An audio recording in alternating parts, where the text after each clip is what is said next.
I have reaped so many blessings from producing and hosting podcasts, and the main blessing is making new friends. I've definitely enhanced my profit making and business prospects by doing a podcast, but it's when you meet like-minded people who you enjoy spending time with and talking with from all walks of life. That is one reason why I do podcasting. Well, a while back I had a great poet on the show, Sonia Lozada, and she's not only a poet, she's an actress. She's been on many TV programs and a few movies you may have seen, and she is a delightful person, and we just hit it off, and she thought it'd be fun if we did maybe a monthly check-in with each other and just have an unscripted conversation. We're hopefully not doing it in such a way that it's boring to everybody else, but we don't think it is. We think we're just kind of sharing things from our own perspective. She being an actress on the West Coast, me being a writer and PR guy here in the Midwest. And anyway, we did a year-end show into about a 43-minute discussion, wide-ranging topics, and we just kind of explore certain themes and go with it. Just thought I would share it with you. If you wanted to subscribe to it, there'll be links in the show notes. It's called Chica and the Man. She is a Latina, and and I am a male. So there you go. It's kind of a play on the name of a 1970s sitcom, for those of you who have never heard of Chico and the Man. But anyway, we having fun with it, and I thought it'd be great to share it with you. So give it a listen if you'd like, if you have a long hike in the snow here or whatever. But I just thought in between season 8 and 9, I had a few bits and bobs hanging around here that I thought I could share with you. So this is one of them. Again, this is me with my friend Sonia Lozada, and the program is Chica and the Man, and I hope you enjoy it.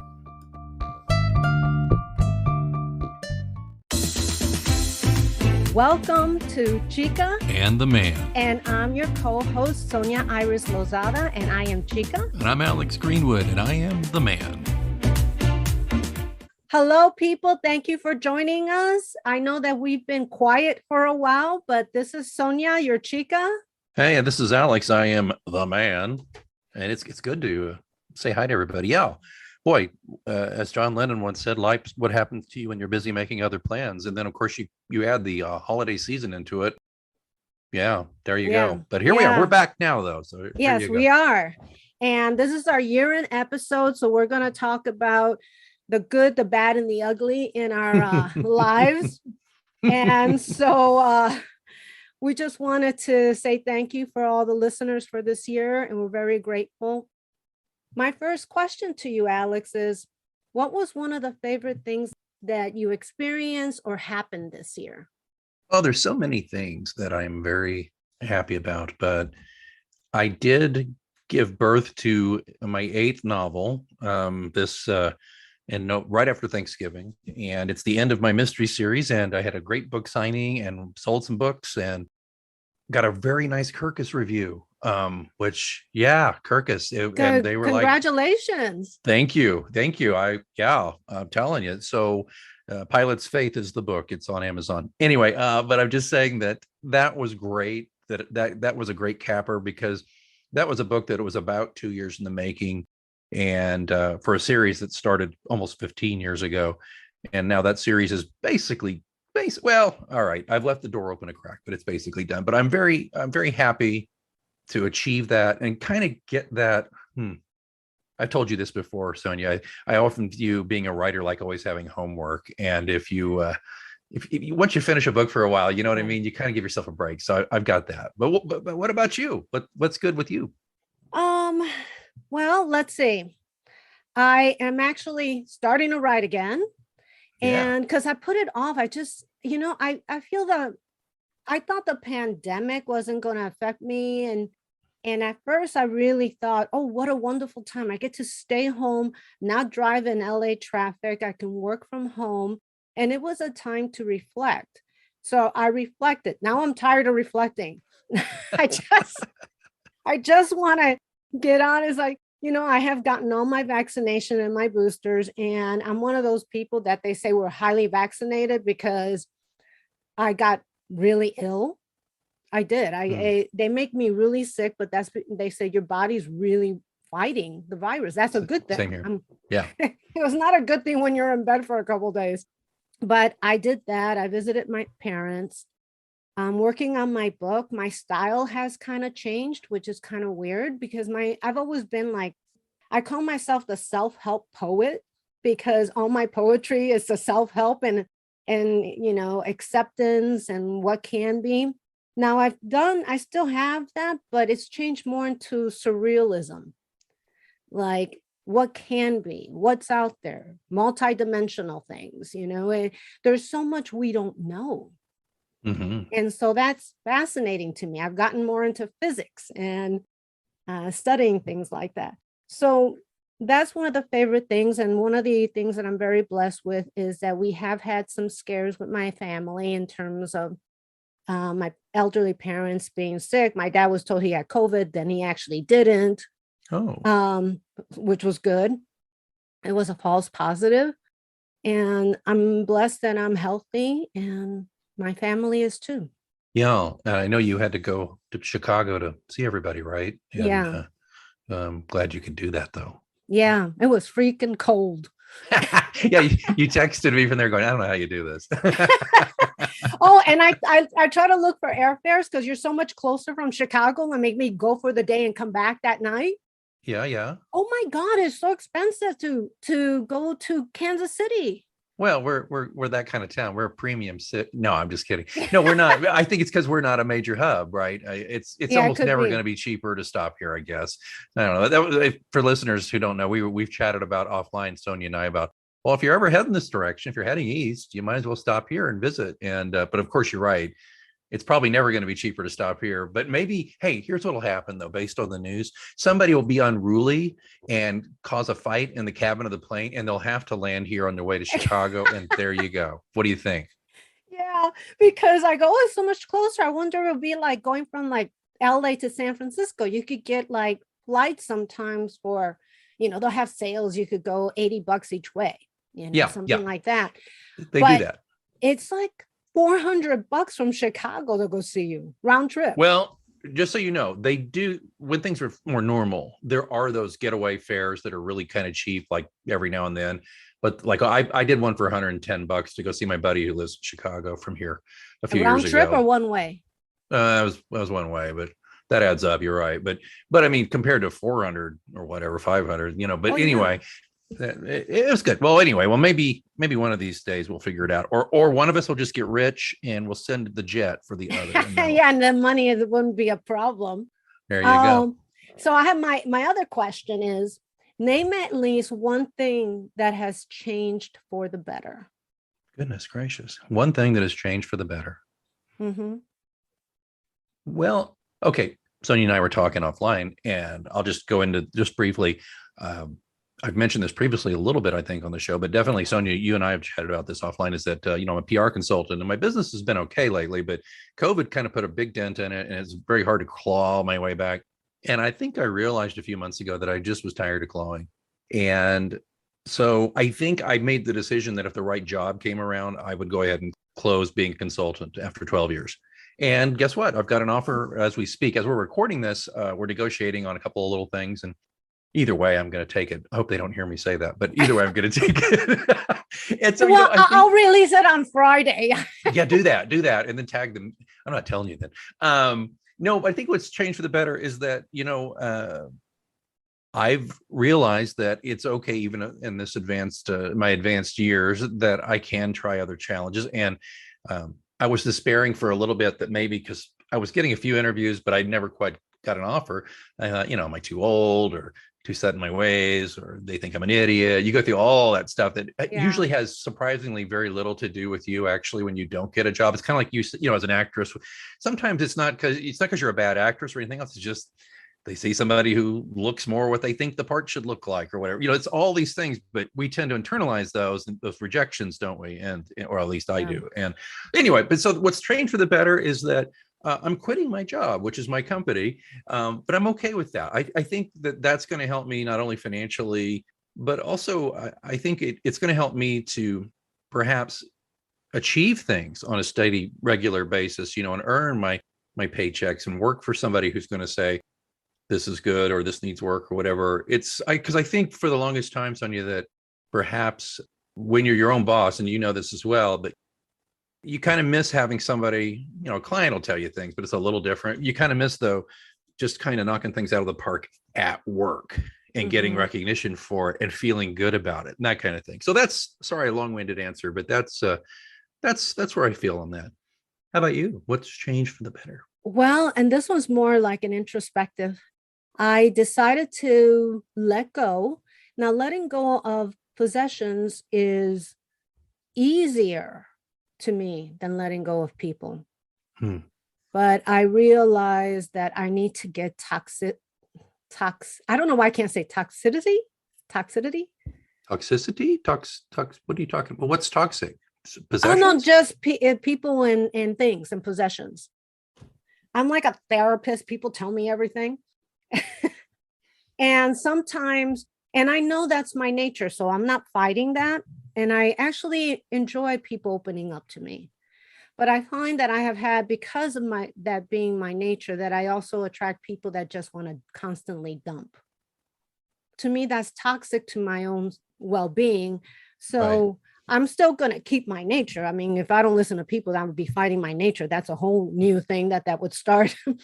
But I'm letting go of thinking that I have to help everybody. Oh, good. Yeah. Yeah. Because you can't. And if you're trying to help everybody, you're no good to anybody, because you can't. No, you're exhausted. You're exhausted. Yeah. No, 100%. I'm fairly empathetic myself, I think. And it's hard because that is our nature, to listen and try to help. And but it's sad, because as I get older, I just have less capacity for it, I think, too, because I need to sleep and stuff. Yeah. And I think that as we get older, we start putting things together that we know is best.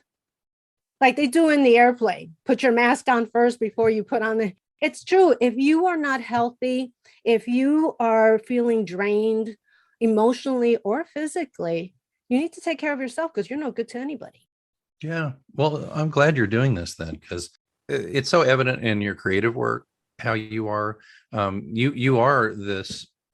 You are open. You're a very open soul. But as you said, it does leave you vulnerable to people who. And by the way, I don't think everybody who dumps on you means to. I just think no, I don't think so either. They're not self-aware enough to understand that when they constantly just go to you with things that are negative or scary to them, they're not really thinking it through. That, wow, what effect does this have? If I'm emptying my cup of crap into Sonia, well, what effect does that have on her? And have I bothered to help her maybe drain some poison out of her own chalice, that kind of thing? Yeah, because the people that do that rarely ask how you're doing. Yeah. And I don't think they realize it. They just are so overwhelmed that they think talking, but it's true. They're not self-aware enough to know how they affect someone else. Or I don't think they understand that everybody has problems. And just because I'm not dumping on you doesn't mean I don't have them. Right. We just have to, we just deal with them differently. That's it. So that's one of the things for the better that I'm going to do. It doesn't mean that I'll hate the person or anything like that. I'll just limit my time. I think that's fair. Listen, if all I did was dump on you, I would expect you to keep me at arm's length. I would expect that, Of course, you and I are enough friends where you could just say, dude, seriously, it's not all about you. Okay. You think you're the man, but take it from Chica. You are not always the man. I know. It's funny how we get together once a month and we talk about everything in our lives. And I don't think we put any blocks in between. I think we're like our own little therapy session here. I know. It's kind of odd though. And it's one of the conceits of this podcast is the fact though that I do think people like us, maybe people of other stripes, you find people who are like yourself and connect. One thing I think it's great about, here I am talking like we're so great, but let me just say this. One thing I think is great about both of us in that regard is just that we are both open people, and we're unafraid to at least in the beginning, I think, open ourselves up and say, hey, this is me, this is what's going on here. And then when you realize, okay, Sonia's cool, she's not a jerk, she's not going to take advantage of me, then we'll be friends. And that works out. Because you learn pretty quickly who the people are who are just looking for a dump truck. Or just looking to, and I don't think the sad thing is, I don't think they really realize it. No. No. I mean, I've dated so many people like that, and I think there have been times in my life when my life was really awful that I was probably that way to a degree, but temporarily. It wasn't a way of life. Right. No, I think we all have. We all, I've been told in the past as I'm dwelling on something and didn't realize I was dwelling on something. Yeah. Dwelling and ruminating. Those were, I do that a lot. And if you can't do that, you can't move on. Because it's like a record. It keeps repeating, and then you start believing it. So let's see. What lessons have you learned this year? What not to do? That could be two separate questions, but do a podcast with somebody in California, because it's a 2-hour difference in time. And I'm more of a morning person than she is anyway. No, I'm just kidding. That nude layout I did. No, I'm just kidding. That actually worked out. I look great. It's very tasteful. No, so what was the question? What have I learned not to do? What lessons have you learned this year? And second part is what not to do or what to do. Okay. All right. Here we go. Okay. Through my other podcast, I, as you know, Sonia, and I'm not going to go too deep into this because this is but I almost said no to a guest on my other show because it was an author and he did a certain type of fiction that didn't interest me. And I was feeling very run down because I agreed to do too many shows. I mean, I did 62 shows on this show last year. That was ridiculous. It's stupid. I know, I'm an idiot. But I was starting to tell people no. And then what happened with this one, long story short, and I'll just leave it here for now. We can talk more about it later, maybe if things come to fruition, but I got a really nice payday out of it. I got a nice job out of it. I mean, he became a client in the very best possible way for me in every way. He's great. And it was purely because he really enjoyed speaking with me. And I actually enjoyed speaking with him. And we've been working together for a couple of months now. And it's great. So learn to say yes, but also learn to say no. So I've learned the reasons to say no are not because necessarily you've overextended yourself, or whatever. I think you learn to say no when you're pretty sure it's going to be harmful to you or it's just going to exhaust you further. But I don't know, maybe I'm not making sense, but I think I've learned you got to say no to keep your sanity, but just make sure it's not a blanket rule. Let your gut tell you every now and then. Because I ended up deciding to go ahead and do the interview. I had no reason to do it other than the publicist was really hitting at me about it. Says he's great, you'll love him. And I was like, why not? I had nothing to gain by it other than an extra interview on my show. Why not? And look what happened. So I guess that's not very clear, but I guess I learned to say yes and no judiciously. Basically, what I'm getting from that is that follow your gut. Because you know what? If you follow your heart, because there's so many times that I'm like, oh, I don't want to do this. I don't want to do it. And then I go, but it came my way. Why don't I want to do it? I'm one of these people that make lists like pros and cons because I want to see right in front of me what is good about it and what is not. And sometimes I want the pros to win and sometimes I want the cons to win. And it's the opposite. I'm like, oh, damn, now I have to do it. Because I made a promise to myself that I'm going to weigh it. And sometimes it's a learning lesson. Sometimes it's a lesson that's coming your way and you got to be open to it. Yeah. Okay. Yeah. Well, so So what about you though? Is that what was something that you picked up this year? Let me see. Oh, well, the lesson is that I cannot help people if they don't want to be helped. Well, that's right. That's right.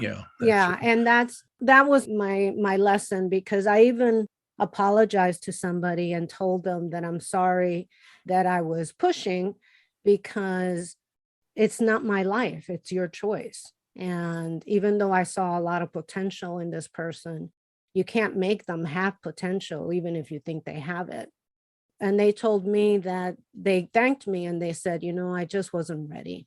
I have a friend. She's a client, but actually a friend more than a client, or she was a client. She gets these opportunities thrown at her, and she kind of panics a little because it pulls her a little bit out of her comfort zone.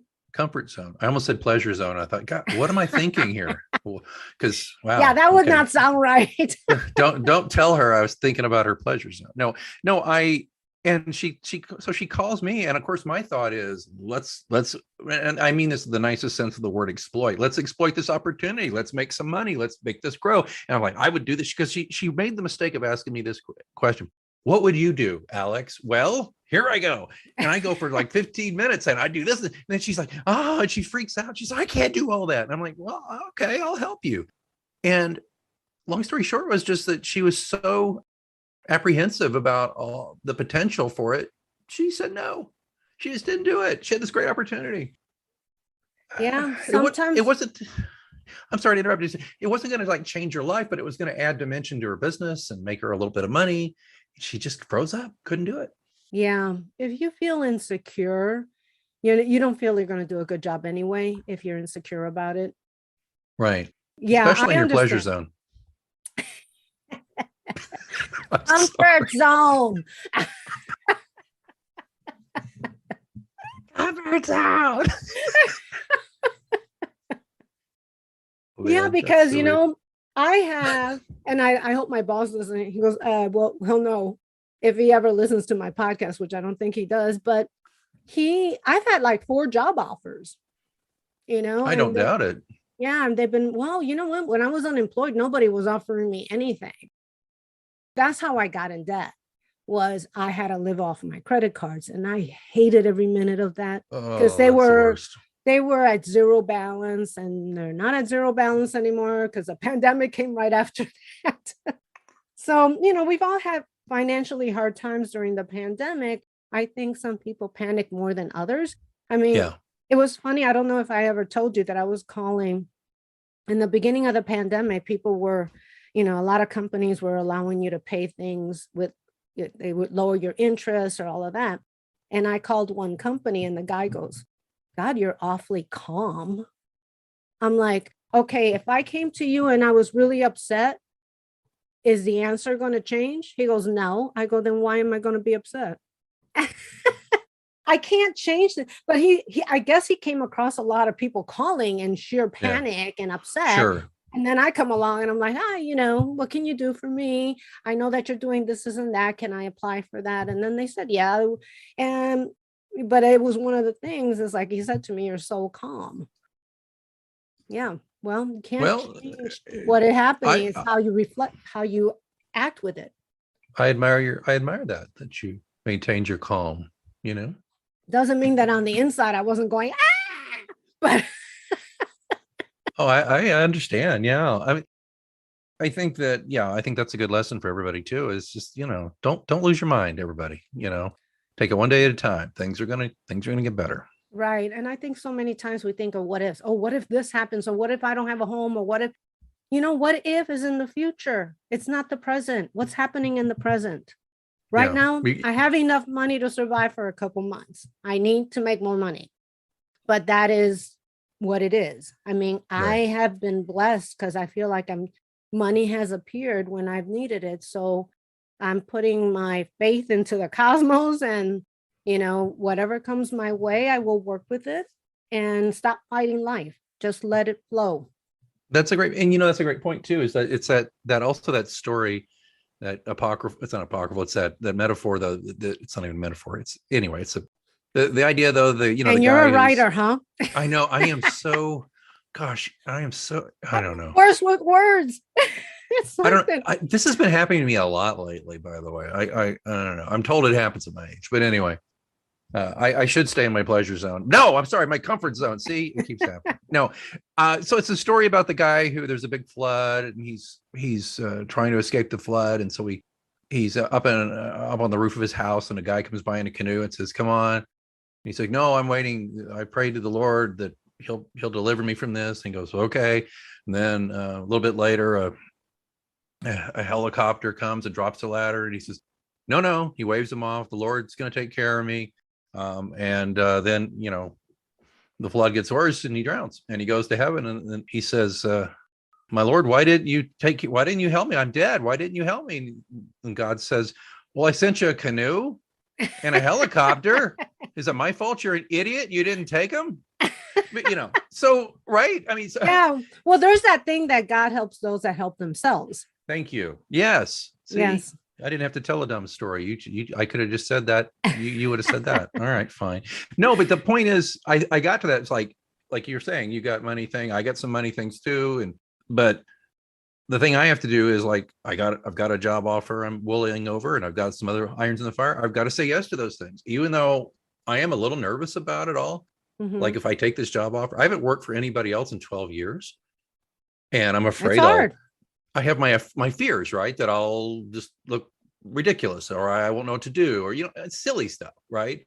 Or it'll take me out of my comfort zone. It'll take me out of the routine I've had for 12 years, which I've grown quite accustomed. And I know you and I are similar in that regard, mm-hmm. right?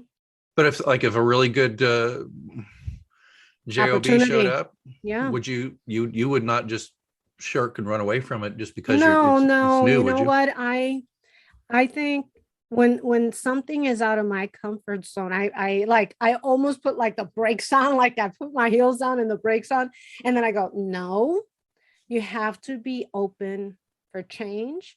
You have to be open for growth. Yeah. So that's where I do my pros and cons list again. But I keep my options open. Anything that takes me away from the things I love, which is my writing and, the artistic things I like to do. But what I found after many years of working on my own business is when I went and worked for someone else, it was really nice to have all those people at work and talking with them and bouncing ideas off of them. It was just nice because I was used to doing everything by myself, that now I didn't have to do everything by myself. I had help. Right. Well, I said that I did my other podcast, the PR After Hours, is the one that's probably going to take the hit when I take this position, because something's got to give. But I said that in my final episode of the year for that one. I just said, when you go hunting for the game, you bag the game, you skin the game, you cook the game, you eat the game, then you start over the next day, and it's all you. It gets old. It gets hard. Difficult, and especially if the game is pretty scrawny, you're not getting a good meal out of it, which is where I've been past couple of years. So mm-hmm. The idea, though, of just knowing I'm going to go to an office or a virtual office or whatever, and here are my tasks that I'm responsible for, right? That's it. Yeah. Clock in, take care of those tasks, clock out, and you have your life in the evenings and weekends. But also, like you said, have the camaraderie of other people, because we're both looking at each other here on Zoom, folks, and you're missing out because she looks stunning today. But Thank you.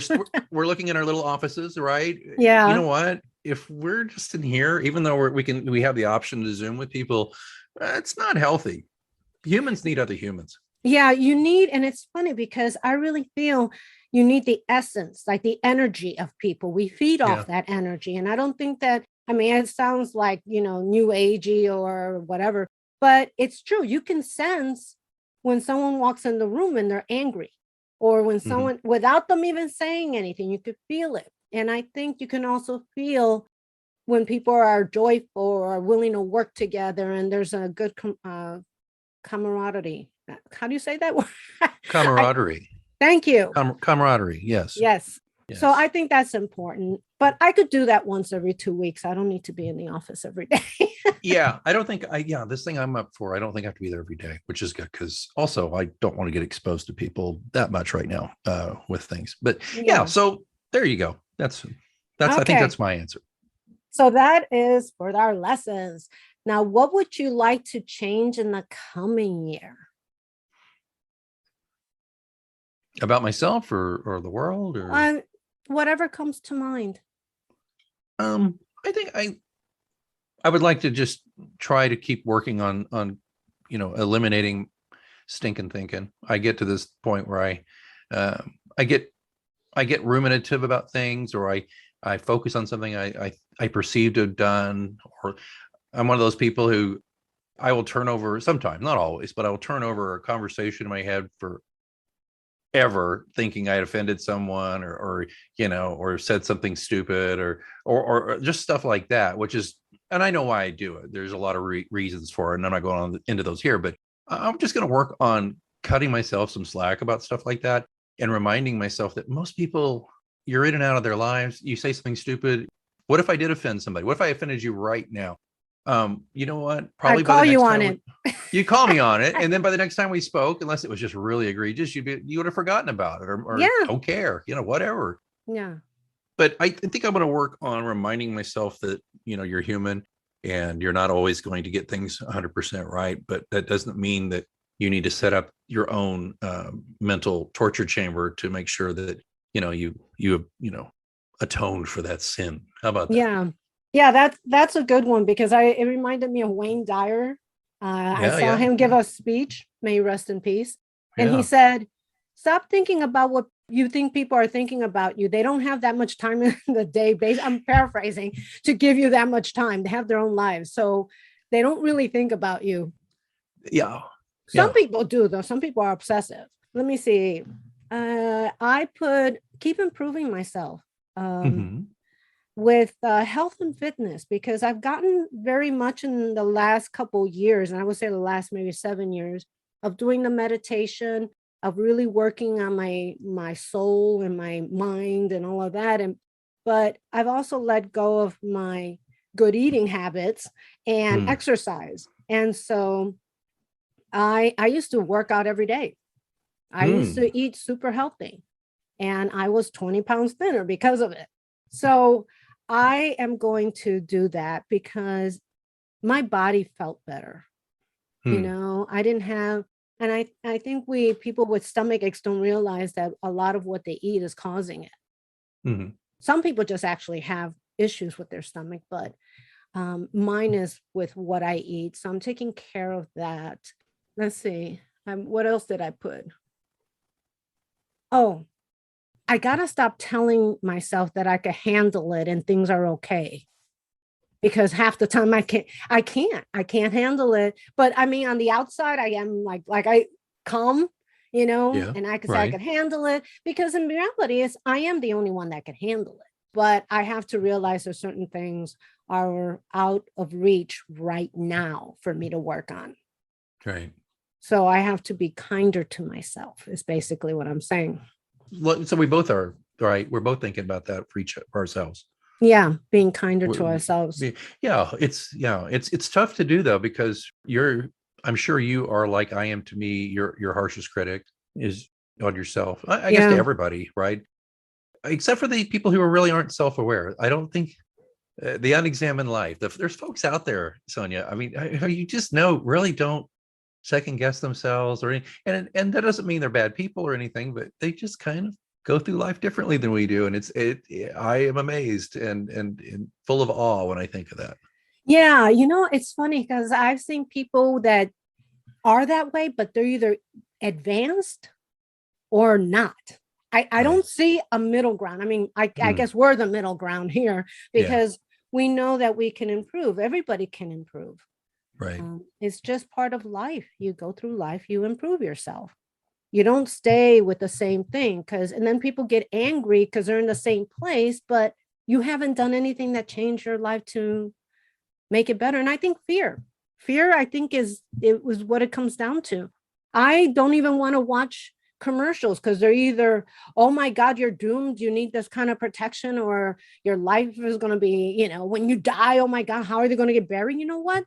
Throw me in cremate me, throw me in a jar and do whatever you want. My soul has moved on. I'm not going to feel it. Fear, or when advertising pulls at your heartstrings too much. If you don't give money, these people are going to die. These animals are, I go, you know what? Yeah, it's part of life, but still, I don't want to seem like I'm heartless, because I have a lot of compassion for that. It affects me too much to see it. Yeah. So I can't, I put it on mute, or I just switch the channel. Same here. Because there is a lot of, sad to say, injustices in the world. You just do what you can do. Exactly. You know how I've done this, and I think because you do the same thing I do. You volunteer, and you gave a talk recently and opened some eyes. I know that, but I'm on the board of a local hunger charity, and I just tell myself, you know what? I'm donating several hours a month to this charity of my talents and my time and some of my money, and that's what I can do. I can help my own backyard a little bit, help people who are hungry in my city. That's what I can do. And my deal too is I just can't bear to look at a lot of the news of other countries where so many people are suffering, and it breaks my heart. But you can't save the world. Well, I think it was out of Voltaire's Candide. I mean, you just must tend to your own garden, which I take to believe that help your own backyard, if you can make your community a little better, perhaps if everybody did that, we could start uplifting the others. Right. I don't know. Like I've donated my time to a couple charities, and I like when I'm actually there for the reason that I signed up for it. For instance, like I'm a writer, I'm a poet. So if I could help other people with poetry and that, then that's great. That I'm in my realm. But what I have found is that I've donated my time. Then it's all of oh, well, we need an office worker. We need someone to do. It's like, that's not what I signed up for. Yeah.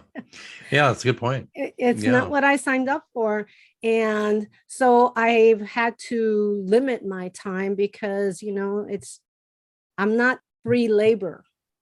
Yeah. I'm here to be a mentor, to teach, and I will be more than happy to give my time to that. Because if I feel that I'm making a difference in someone's life, that I could better their life, then that's what I really want to do. I don't want to do office work. I got enough office work to do here. Yeah, absolutely. I'm the same way. Okay, and actually that was almost the last one. Oh. One of the things I like to change in the new year is I was a singer for a long time. I think I miss it. There's just something about singing that is so soulful and it releases. So I'm going to get back into singing again. Just for myself, just as a therapeutic thing. It's very therapeutic for me. Good. Well, it's okay. I'm hearing you're going to meditate and do those things. You're going to work out. You're going to sing.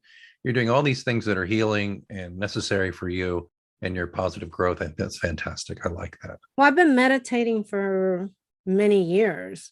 Right. In fact, I got to the point I used to do so many guided meditations, and I'm like, no, I don't want to hear guided meditations. Now I just play the music and I do my own meditations.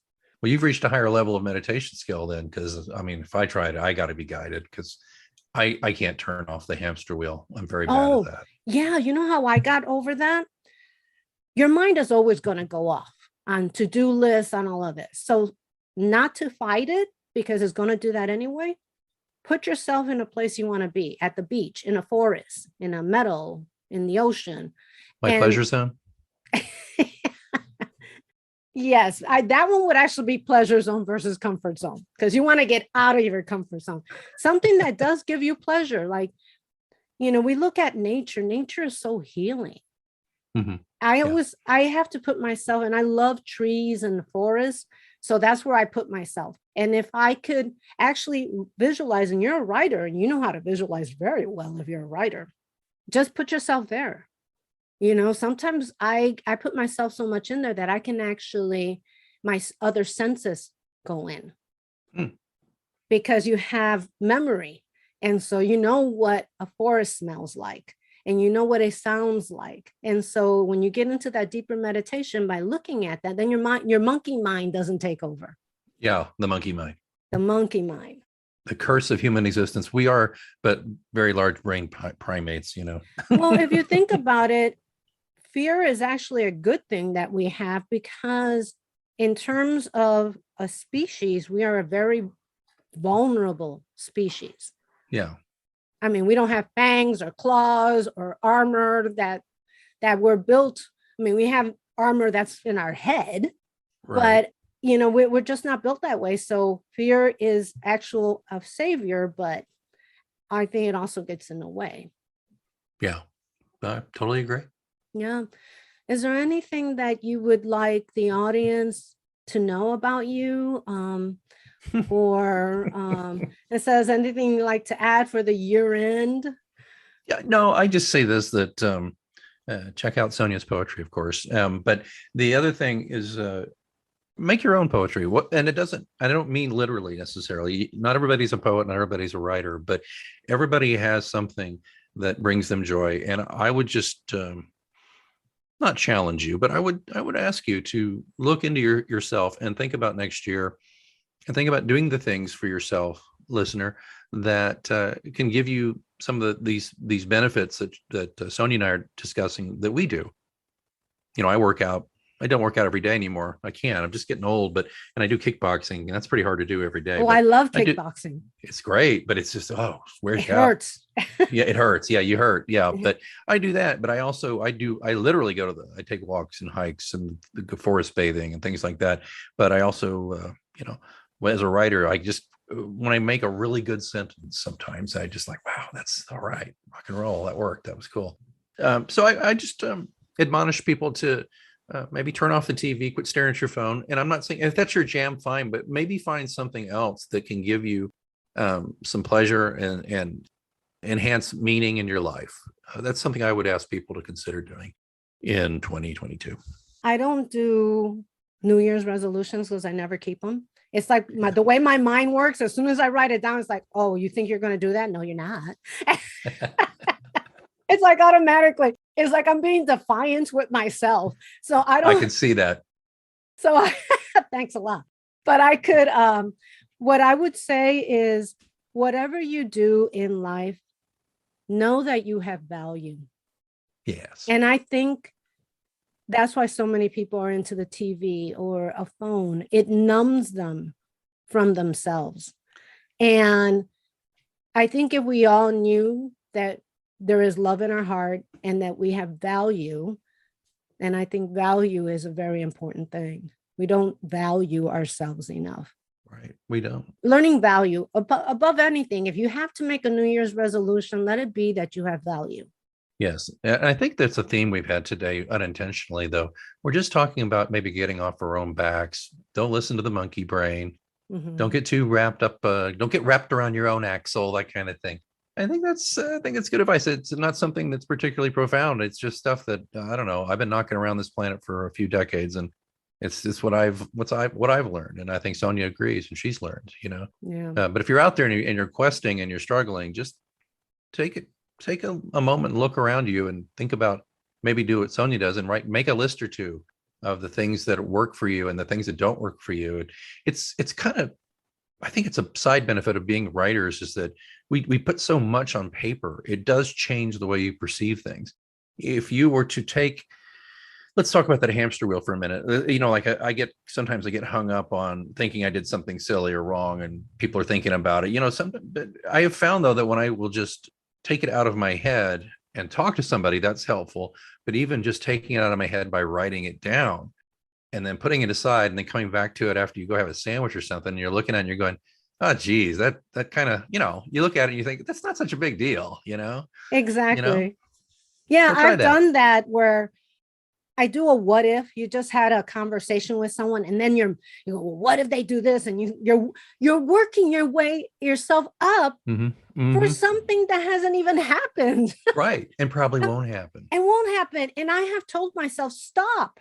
This is not even happening. This is all stuff I'm making up. Right. And sure enough, it wasn't even an issue, Yeah. So I have told myself, stop. Write it down, because writing things down. And if you're afraid that someone in your family or your loved one is going to see what you write, I have a ritual.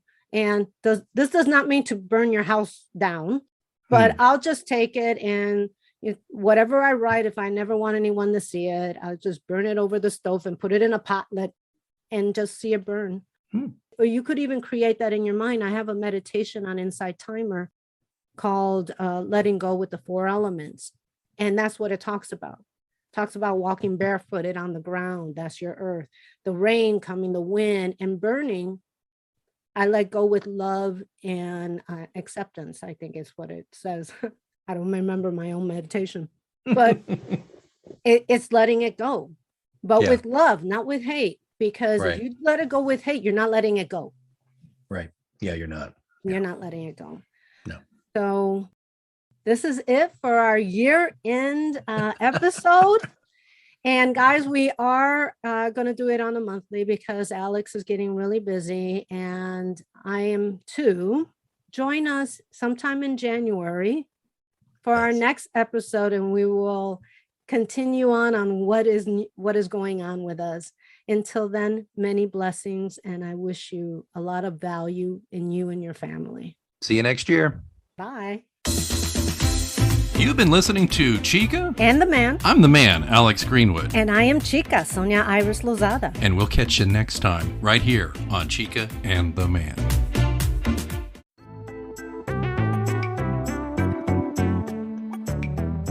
You know, I love podcasting. I have since 2006, back when you had to use like a Dixie cup with string to make the thing work. And that's why I'm so excited that we recently moved Mysterious Goings On to Anchor FM to record our podcast. I gotta tell you, I don't regret it a bit. If you haven't heard about Anchor, it's the easiest way to make a podcast. Let me explain. First of all, it's free. There's creation tools that allow you to record and edit your podcast right from your phone or computer. Anchor will distribute your podcast for you so it can be heard on Spotify, Apple Podcasts, and many more. And you can make money from your podcast with no minimum listenership. It's everything you need to make a podcast all in one place. I'm not going to lie to you, when I first heard about Anchor, I was a little dubious because I've been doing it the hard way for so long. But I got to tell you, it's very easy. Use a Stripe account. Get sponsors. You're not paying monthly hosting fees. The sound quality is great. The distribution is phenomenal. Friends, download the free Anchor app today if you want to start your own podcast, or go to anchor.fm to get started. Remember, you heard it here first on Mysterious Goings On.